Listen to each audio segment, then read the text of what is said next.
Hi there, my name is Bill Briwa. I'm a chef instructor at the Culinary Institute of America, and I'm here today to make a spring salad.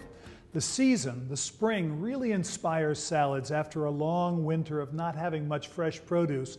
Suddenly, you've got asparagus, you've got baby carrots, you've got freshly dug potatoes, new greens.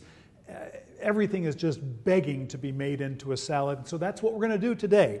Let me show you what I've got here. I've got a little green goddess dressing. I just love this dressing as an excuse for eating vegetables. It has so much flavor. It's got avocado and a whole selection of tender herbs.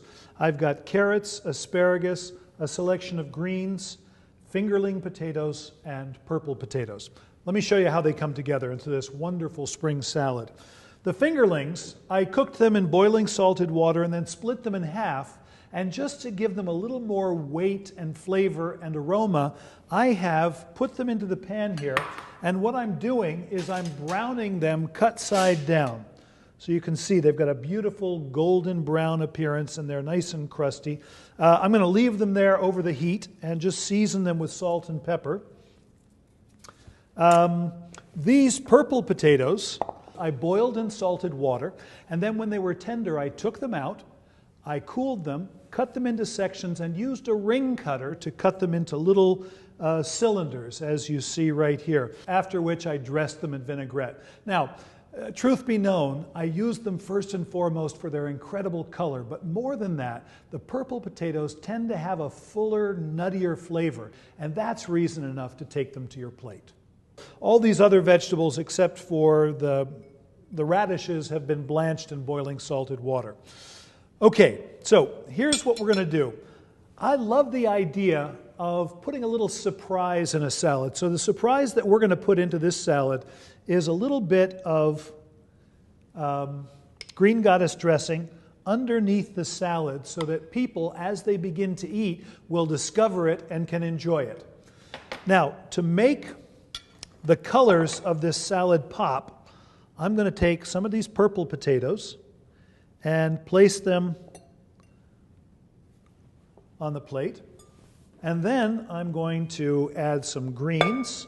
The greens I have are frisee and upland cress, and then something that oftentimes gets thrown away. These are the leaves from celery, the inside leaves of celery, and I love them, but I especially love them when I'm making salads.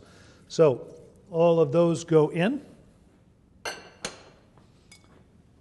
In addition, some carrots, some asparagus tips, and maybe I'll leave those out for right now. I'm going to dress this pretty lightly, and I'll tell you why in a second. But once it's dressed, I want to make sure there's some salt and pepper on it, and then we'll toss it really lightly.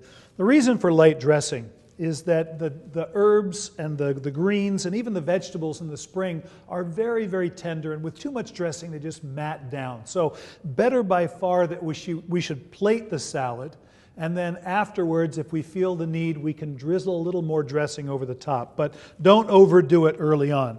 So to begin with, we're going to add some greens here, a little bed of greens.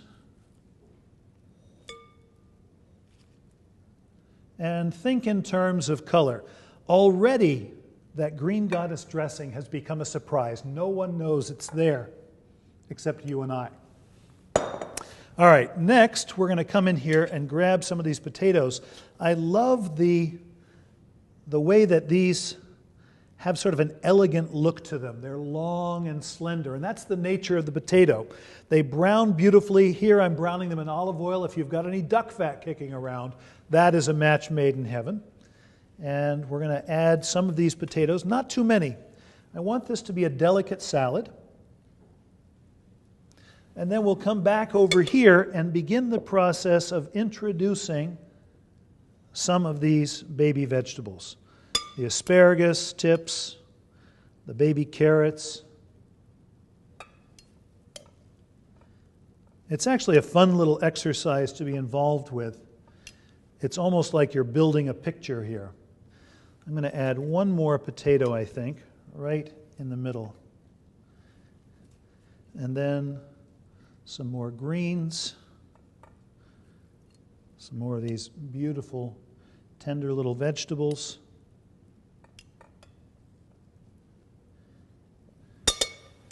And I'm going to take and just add some of these radishes, either sliced or quartered as I have them here, just because I love the crunch, the little bit of pepperiness, and I love the way that they make the rest of the colors pop. At this point, if you decide that it's not quite dressed enough, this is the time to drizzle on just a little bit of dressing around the edge, over the potatoes, but not so much that it weighs everything down. So there we have it, a spring vegetable salad with crispy fingerling potatoes and a surprise, a hidden surprise. And if you menu it that way, I think compelling menu descriptions like that are what bring people back to your restaurant again and again.